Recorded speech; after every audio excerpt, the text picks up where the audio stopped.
Log entry designation 774.3.A. Unofficial. For my eyes only, should they last to see another dawn. I do not know the date. The chronos in the trench flicker between nonsensical digits, their machine spirits having long drowned in the mud and misery of this world, designated Xylos by some carto-chanter who will never set foot upon its cursed soil. Xylos. The name tastes like ash in my mouth, which is fitting, as everything here is either ash, mud, or blood. The rain never ceases. It falls in a perpetual gray sheet, a lament from the heavens themselves, turning the earth into a ravenous quagmire that swallows boots, supplies, and sometimes the wounded. My head is a cage of screaming glass. This is not a new sensation, but today it is worse. The pressure behind my eyes is a physical thing, a presence pushing outwards, wanting to crack my skull like an egg. I focus on the litany of warding, the words a worn, smooth path in the chaos of my mind. The soul is a fortress. Protect its walls. The mind is a weapon. Keep it honed. The flesh is a vessel. Scour it clean. I repeat it, a silent mantra against the low thrumming that is the background radiation of my life.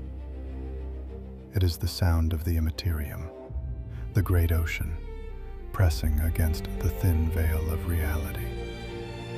For most, it is an imperceptible whisper a million light years away.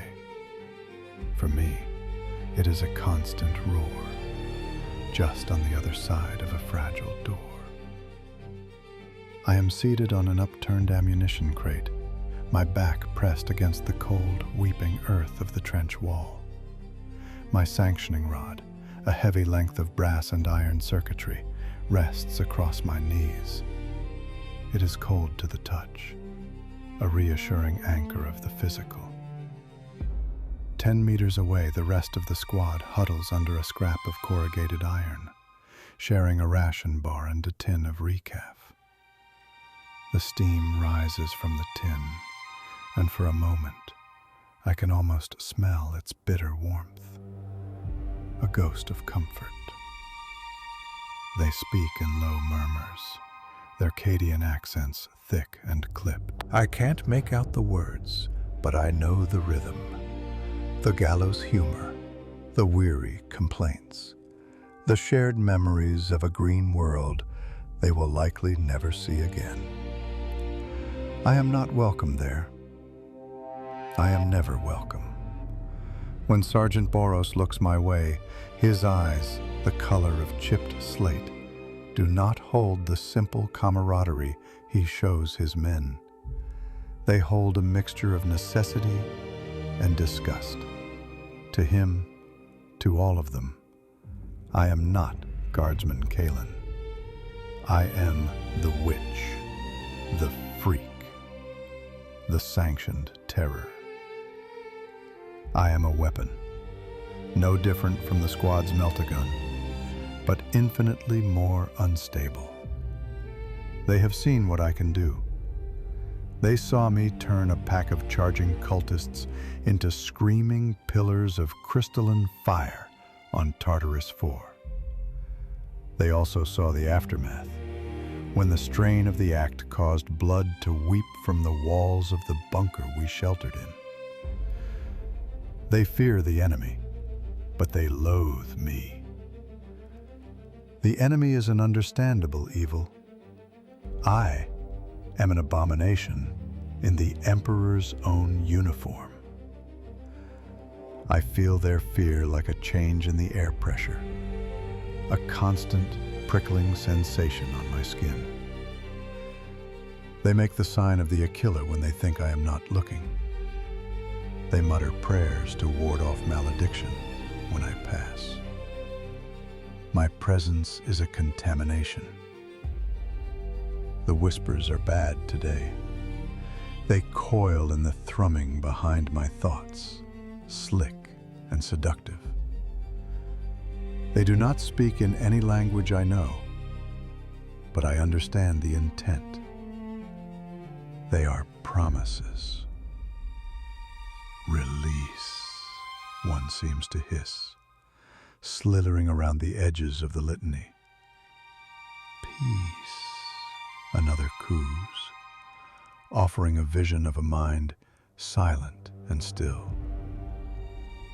Power, a third one roars, a deep, resonant chord that makes my teeth ache and my bones vibrate. They hate you. They use you. Let us show you how to make them kneel. I squeeze my eyes shut, my knuckles white where I grip the sanctioning rod. The metal bites into my flesh. The soul is a fortress, I whisper aloud, my voice a raw crackle in the drone of the rain. Protect its walls. But the walls feel so thin today, paper thin. Sergeant Boros detaches himself from the group and stomps through the sucking mud towards me. Each footstep is a wet slap of disapproval. He is a bull of a man, his face a roadmap of scars, the winged skull of Cadia tattooed on his brawny neck. He stops a few feet away, a safe distance, always a safe distance. He doesn't look at my face, but at the center of my chest, as if I might detonate without warning. Witch, he grunts. The word is not an insult, merely a designation. Vox is dead again. Another gift from this cursed rain. Command wants a scry. The orcs, we need to know their disposition before the push at dawn. I nod, the motion stiff. My neck feels tight, the muscles coiled like steel wire. Using the gift is always a risk. It is opening the door just a crack to peer outside, hoping the ravenous things that wait there do not notice the sliver of light. What sector? I ask, my voice hoarse. Ridgeback spine, the old comms relay. He tosses a small greasy data slate at my feet. It lands with a squelch in the mud. Coordinates are on there. Don't take all day, and try not to curdle the water rations this time.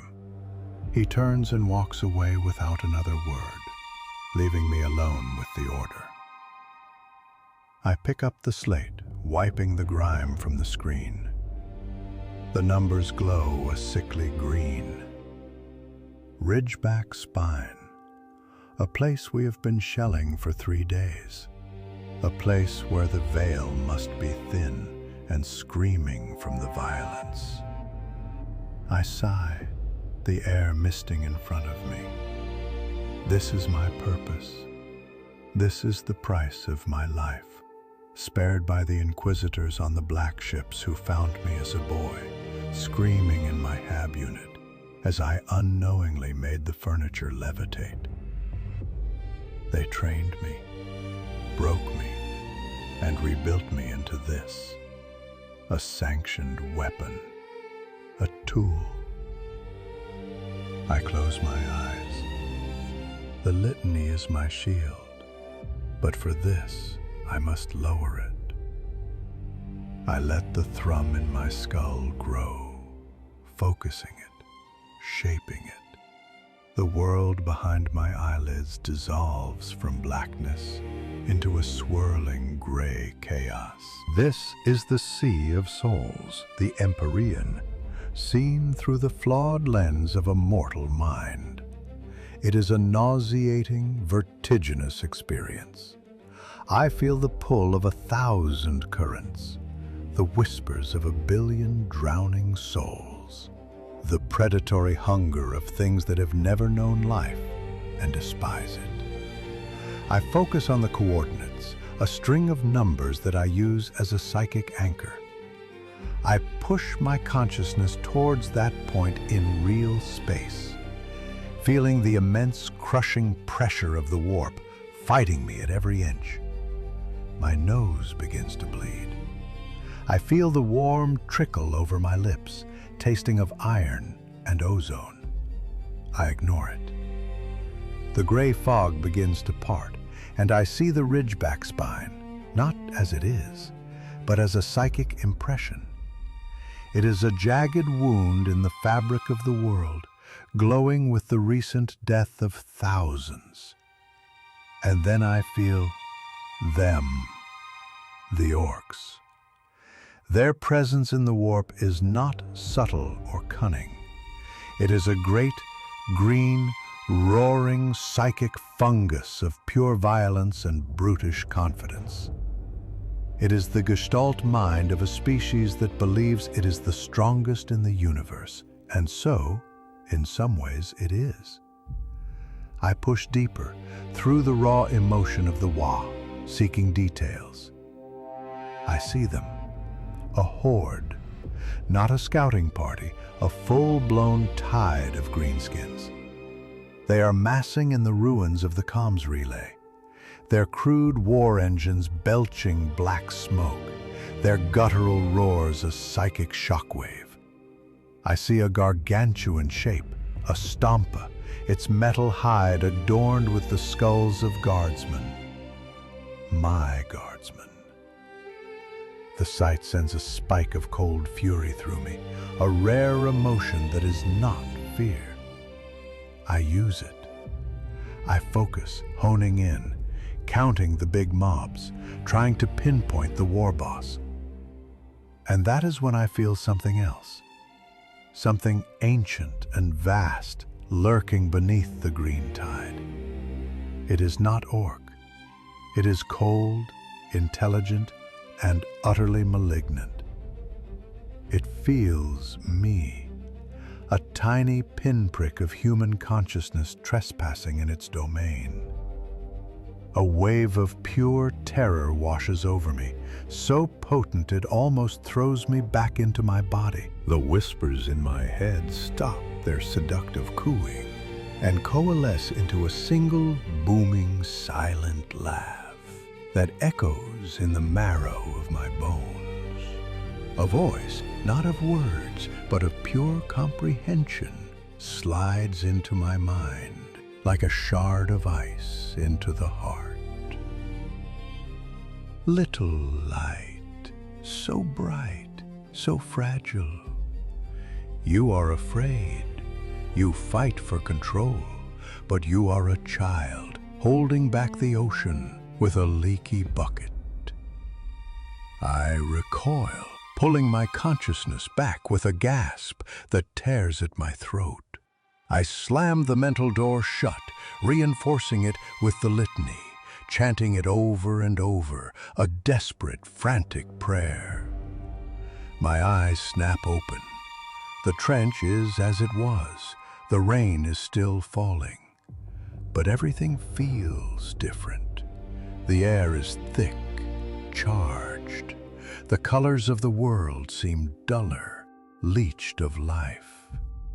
My nose is pouring blood, a dark stream down my chin and onto the front of my flak armor.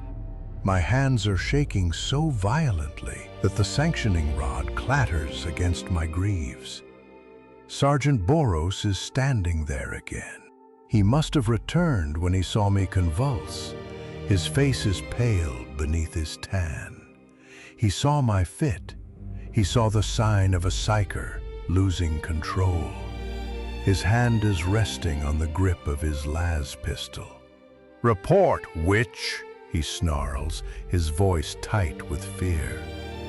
I struggle to form the words, my throat raw, my mind still reeling from that cold, ancient touch. "A horde," I choke out, wiping my mouth with the back of a trembling hand. "They are massing. A stompa, at least one. They're planning an assault, not a push, an annihilation. Boros stares at me for a long moment, his eyes narrowed. He gives a curt nod, the pragmatic soldier taking over from the fearful man. He turns to shout orders to his men, his voice galvanizing them into action. But I am no longer watching him. My gaze is turned inward to the echoing silence in my skull, where that voice had been. The whispers from the warp were a constant, chaotic threat I had learned to fight. But this was different. It was singular. It was intelligent. And it had offered me a truth I could not deny. My control was a leaky bucket. The litany, the training, the years of brutal discipline, they were just a finger in a dam that was cracking under a million points of pressure. Today, for the first time, I felt the true scale of the ocean I was holding back, and in that terrifying revelation, a seed of ultimate heresy was planted. The thought that my own strength, the Emperor's light, might not be enough. The thought that to truly gain the control I needed to survive and protect, I might have to listen to a different voice. The seed had been planted, and in the cursed mud of Xylos, I feared it had found fertile ground. Dawn did not break on Xylos. It was simply a slow, grudging dilution of the blackness into a miserable, watery gray. The rain persisted, a constant, drumming accomplice to our dread. Boros's warning had spread through the platoon like a contagion. The casual gallows humor was gone, replaced by a taut, grim silence, broken only by the click-clack of lasgun power packs being slapped into place, and the soft scrape of bayonets being fixed. Every man was a coiled spring of anxiety. They checked their ammunition, they whispered their final prayers to the God Emperor, and they cast furtive, resentful glances at me. I was the prophet of this doom, the carrion crow who had seen the feast to come. My very presence was an omen, a confirmation of the hell that was about to be unleashed. I sat apart as always, the sanctioning rod held tight in my lap, its familiar weight a poor substitute for the warmth of fellowship. My head was a high-tension wire, humming with a terrifying new clarity. The chaotic background static of the warp was still there, but beneath it, I could now feel the echo of that cold, intelligent presence, a predatory stillness in the raging storm. It was watching, waiting. The first sign was not a sound, but a tremor in the earth, a deep, rhythmic shudder that vibrated up through the mud and into my bones.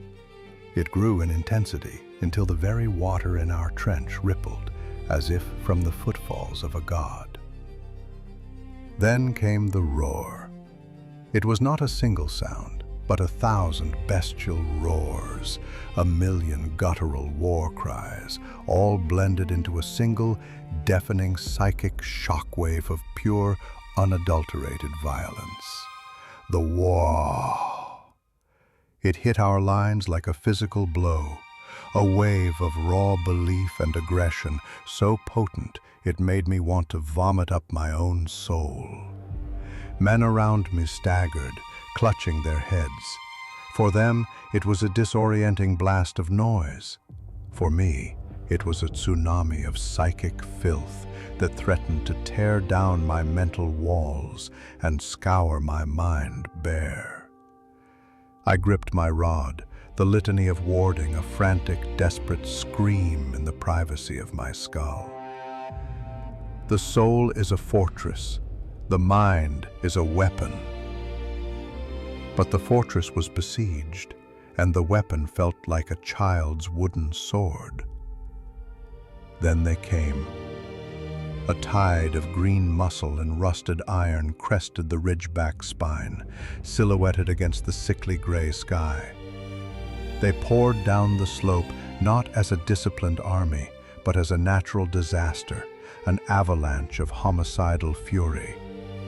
They were a riot of color and motion, the lurid red of their clanking contraptions, the checkered black and white of clan markings, the flash of crude choppas raised to the weeping heavens.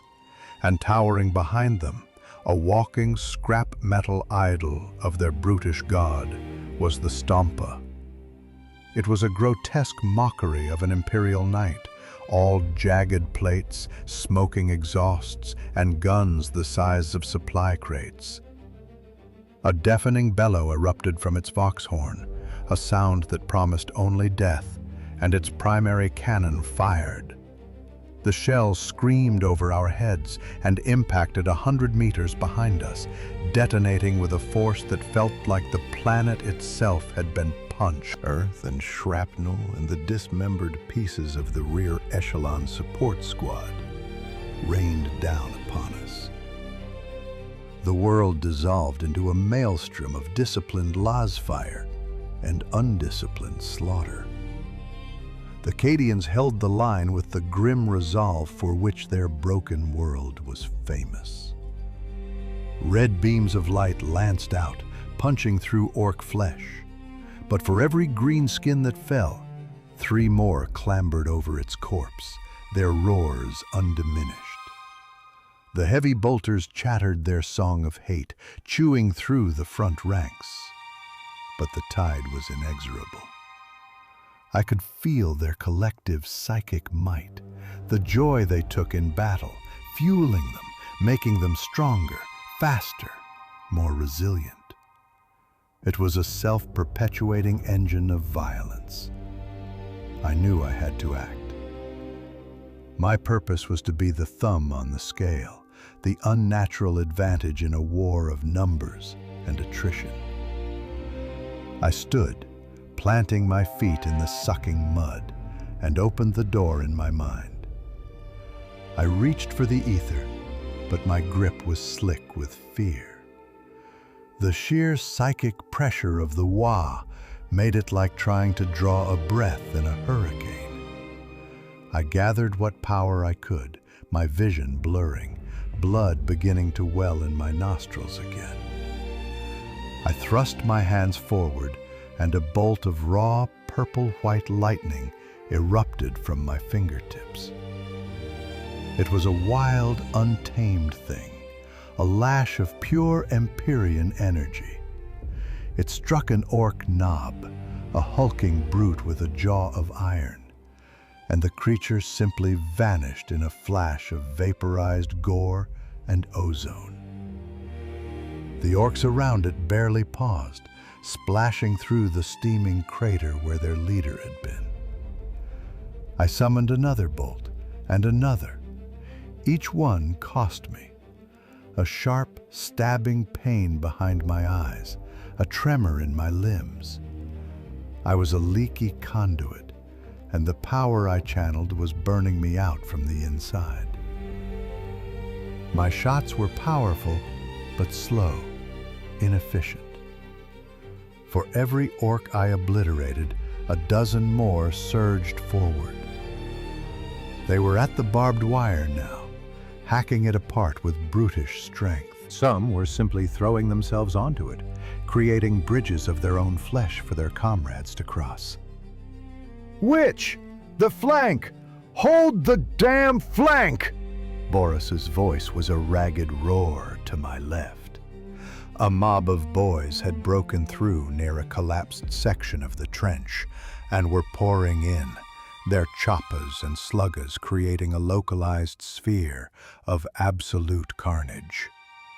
I saw Guardsman Pieter, a young trooper from the aggro world of Viridia II, who still sketched pictures of trees in his downtime, get his head cleaved from his shoulders by a whirring chain choppa. I saw the squad's Vox operator, dragged screaming over the parapet. I turned, a scream of my own caught in my throat, and tried to gather my power again. But I was faltering. The pressure was too much. The feedback loop of terror and pain was making my control slip. A pathetic trickle of energy sparked from my fingers, grounding itself harmlessly in the mud. The knob leading the charge saw me. It saw the witch. Its face, a mask of tusks and scar tissue, split into a malevolent grin. It pointed its massive, smoke-belching pistol at me. This is it, I thought. This is the end. A life of fear and isolation, to end in a muddy trench on a forgotten world, killed by a creature that was everything I was not. Simple, confident, without a shred of doubt in its own existence. And in that moment of absolute despair, the voice returned. It did not boom or hiss. It was as calm and clear as a shard of glass in the roaring furnace of the battle. They will kill you. Your power is a wild beast, Kaelen. It throws you around the cage. You do not command it. You merely survive it. Let me help you. Let me steady your hand. The orc knob was lumbering towards me, shoving its own kind out of the way. I could smell its foul, fungal stench. Boris and two of his remaining men were firing their lasguns at it, the red beams splashing harmlessly off its crude armor. The knob ignored them, its eyes fixed on me, the true prize. You want to save them, don't you? These men who despise you, it is your tragedy. Your duty is a chain you've forged for yourself. Let me give you the strength to bear it. I ask for so little in return. Just a place to watch, a small anchor in the vibrant sea of your reality. Let me show you what control truly feels like. I saw the flash from the knob's slugger. I saw Sergeant Boros, the man who called me witch and freak, dive in front of me, shoving me down into the mud.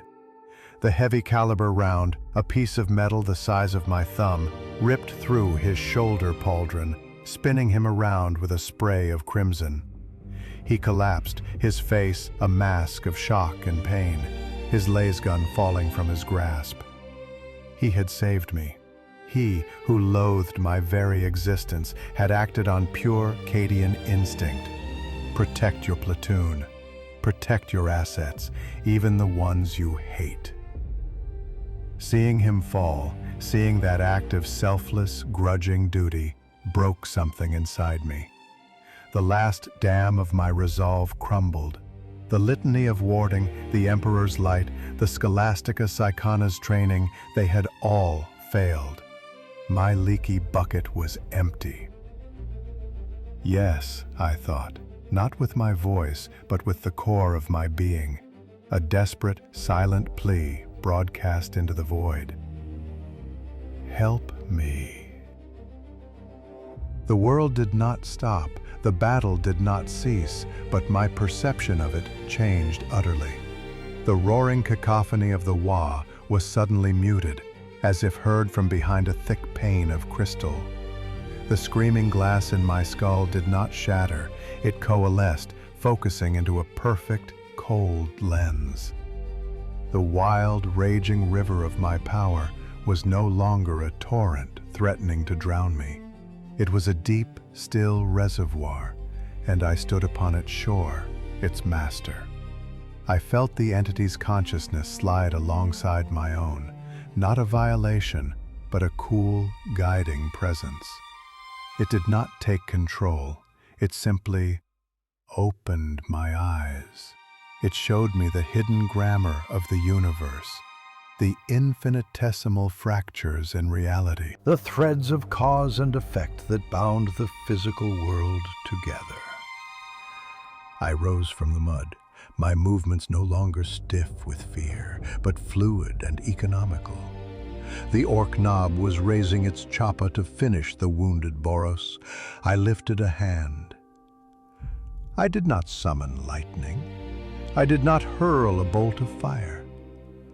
I simply looked at the thick, viscous mud around the knob's feet, and I willed it to change. The mud churned, solidified, and then hardened in an instant into a substance like black marble. The knob's feet were trapped, encased in the very earth it stood upon. It roared in confusion, pulling against its bonds. I extended the fingers of my other hand. The air around the orc began to shimmer, the moisture in the perpetual rain coalescing. The temperature plummeted. A rime of frost spread across the creature's green skin. Its roar of fury became a gargled cry of agony as its internal fluids began to freeze and expand. With a final sickening series of cracks, the knob burst from within, a frozen statue of gore shattering into 1,000 red and green shards. The other orcs in the trench stopped their advance, a moment of primitive confusion breaking through their bloodlust. They stared at the frozen remains of their leader, then at me. I was no longer the trembling, bleeding Psyker. I was a figure of absolute, silent authority. I let them see me. I let them feel the cold, precise nexus of power I had become. And then I unmade them. I pointed at a trio of boys, and the iron in their crude weapons grew red hot, then white hot in a second. Their guns melted like wax, fusing to their flesh, their howls of pain a sweet music to the silent passenger in my soul. I glanced at another, and the very air in its lungs transmuted into a corrosive gas, causing it to collapse, choking on its own dissolving viscera. I wove my hands through the air, and the trajectory of their bullets bent, their own sluggas tearing apart their comrades. It was not a battle. It was a dissection. There was no wasted energy, no explosive feedback, no blood from my nose. It was effortless. It was art. A beautiful, terrible, silent art of annihilation. Within a minute, the breach was sealed. The trench was filled with the strangely silent, grotesquely twisted bodies of the slain greenskins. The roar of the wider battle drew my attention. The Stampa was nearing the main line, its cannons scything down guardsmen by the score. My men, my responsibility. The guiding presence in my mind offered a suggestion, a blueprint of terrifying possibility. I walked, my boots making no sound on the corpse-strewn mud, to the edge of the trench, and looked up at the approaching effigy of war. I could feel its crude machine spirit, a simple, angry thing, animated by the collective belief of its crew. It was a child's toy. I reached out, not with my hands, but with my mind, past the real, into the symbolic. I found the orcs' belief in their gods, Gork and Mork, a brutish, powerful concept in the warp, and I twisted it. I took their own psychic strength and turned it back on them like a mirror. The crew inside the Stampa must have been terrified. Their own totems and glyphs, painted on the inner walls of their machine, began to weep blood. The simple spirit of the engine, once joyfully violent, became sullen and malevolent. It began to fight them. Levers refused to move. ammunition feeds jammed. Finally, with a psychic push that felt as easy as breathing, I instructed the Stompa's main cannon to lower, to turn, to aim directly at its own torso. The Ork crew fought it, their desperate shouts echoing in the warp. But they were fighting their own belief, their own god. It was a battle they could not win. The cannon fired. The resulting explosion was magnificent. The Stompa blew apart from the inside, a volcano of shrapnel and burning fuel that rained down on the Ork horde, breaking their charge and shattering their morale. Silence fell where I stood. The wider battle still raged in the distance, but my section of the line was eerily quiet, save for the hiss of the rain and the groans of the wounded. I turned. The remaining men of the squad were pressed against the far wall of the trench, their faces ashen. They were not looking at me with the familiar mix of fear and disgust. This was something new. This was the terror one feels in the presence of something utterly and fundamentally wrong. They were looking at me as if I were a demon wearing a man's skin. Sergeant Boros had managed to sit up, clutching his bleeding shoulder. He stared at me, his slate-gray eyes wide with a horror that eclipsed his pain. He opened his mouth, but no words came out. He had dived in front of a witch. He had been saved by something far, far worse. I had saved them. I had won the battle. But as I stood there, feeling the cold, permanent spot in my soul where the entity now resided, I knew my isolation was complete. I had not bridged the gap between us. I had turned it into an uncrossable chasm. I was no longer a feared tool. I was a holy terror, an unspeakable power that walked in their midst. The whispers from the warp were gone, it was true, but they had been replaced by a single, calm, resonant voice that was now part of me. I had found the control I so desperately craved, and the price was my humanity. The battle moved on, a receding tide of violence leaving my small stretch of trench a silent, waterlogged ossuary. The distant chatter of bolters and the crump of mortars were the sounds of another world. Here in the stillness, the only noises were the endless patter of the rain on twisted metal and cooling flesh, and the ragged, shallow breathing of the survivors. My survivors. They were huddled together at the far end of the trench, as far from me as they could get, their backs pressed hard against the mud wall, as if trying to merge with it. They did not look at the Ork dead that choked the duckboards. Their eyes were fixed on me. This was a new kind of fear, a primal terror reserved for the impossibly alien. I had seen men look at demons with less dread. Before, I was the freak, the witch, a tool to be wary of. Now, I was a sacrament of damnation they had been forced to witness. I was the abyss, and I had stared back. My body felt quiet. The constant screaming pressure in my skull was gone. The chaotic thrum of the warp had been resolved into a single, perfect, silent chord. It was the silence of a sealed tomb, absolute and profound. I could feel the entity within me, not as a voice or a presence, but as a new and fundamental component of my own soul. A piece of cold, unblinking starlight, fused to the frantic, fragile matter of my humanity. It did not direct me. It did not whisper temptations. It simply observed, using my senses as its windows. And in return, it held the floodgates of my power with an unbreakable grip. I had not been given power.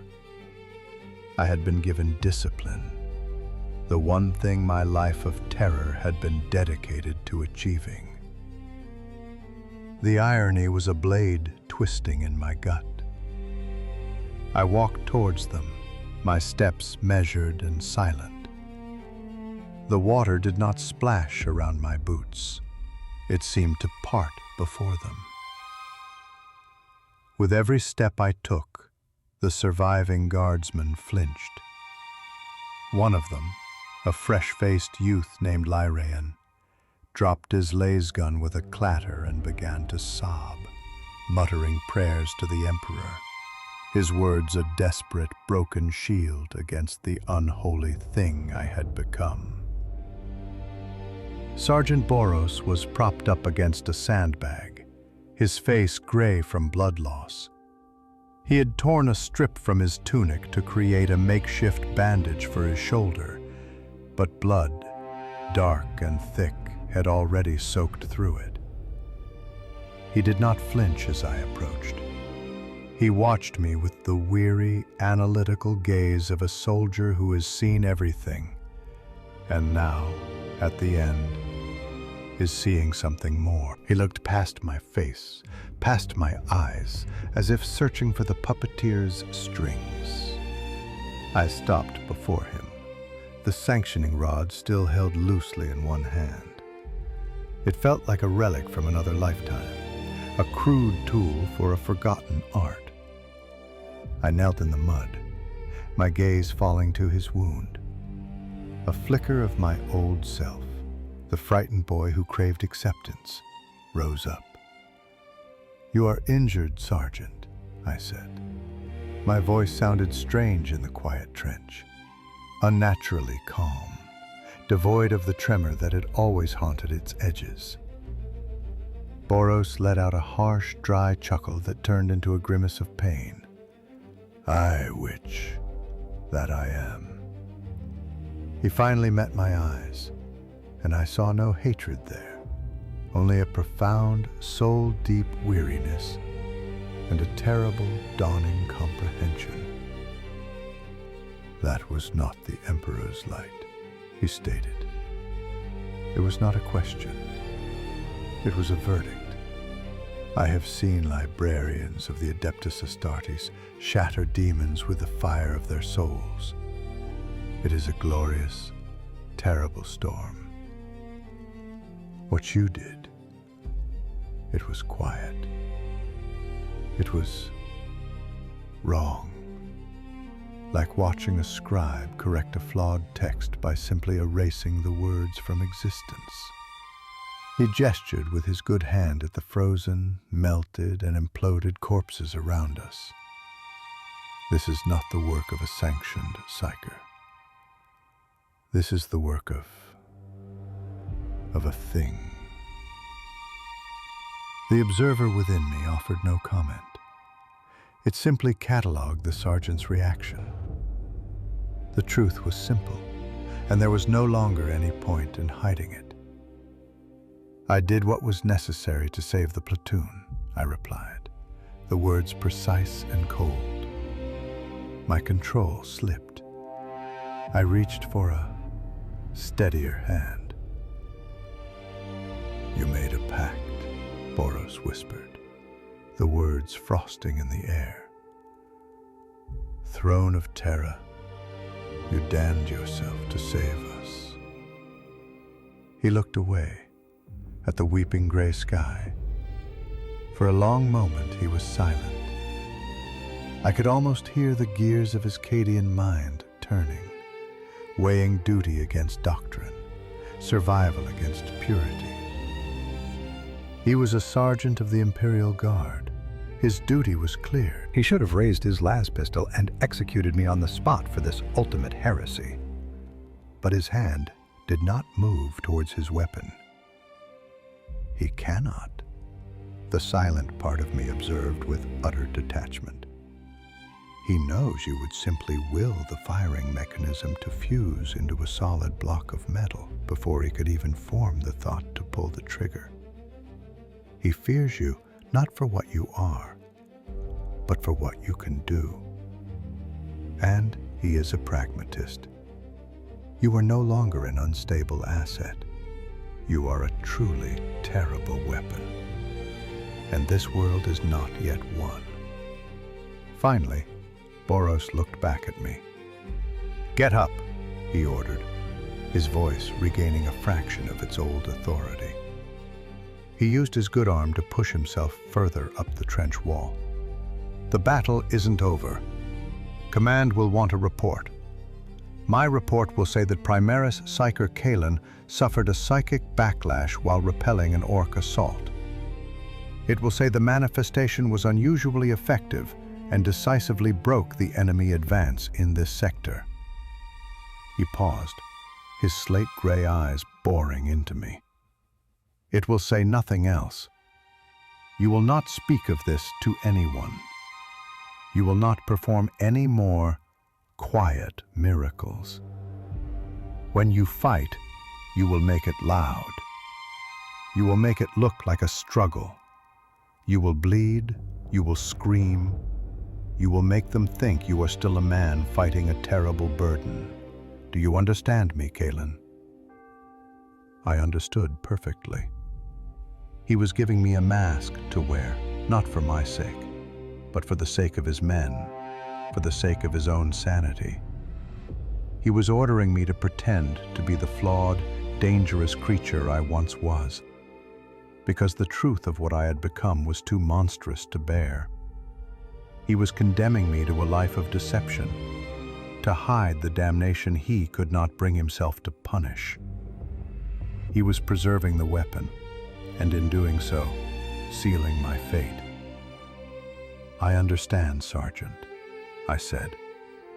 I rose to my feet. The bargain was struck. My isolation was now codified by my commanding officer. I was a secret that must be kept, a monster that must be hidden in plain sight. He gave a sharp, curt nod, then turned his head and shouted to the other men. "Lyraean, stop your blubbering and fetch the Medicae kit. Voxman, see if you can raise command. The rest of you, strip ammunition from the dead and clean your weapons. This war isn't done with us yet." The familiar rhythm of orders broke the spell of terror, and the men, grateful for the return to normalcy, scrambled to obey, casting one last fearful look my way before turning to their duties. I was alone once more, standing amidst the carnage I had wrought. I looked down at my hands. They were steady. The veins beneath the skin did not throb with runaway power. I felt the warp, but it was no longer a ravening ocean. It was an instrument, and I, or the thing I was now, could play it. The price, I finally admitted to myself, was not my soul. The entity did not want my soul. It was merely an anchor, as it had promised. The price was my struggle. The price was my humanity. For all my life I had been defined by my terror, by my desperate, clawing fight for control. That fight was what made me human. It connected me to Sergeant Boros, to young Lyraean, to every mortal who fought their own battles against fear and weakness. Now, the fight was over. I had won. And in victory, I had lost everything that made me one of them. I was no longer a man afraid of the monster inside.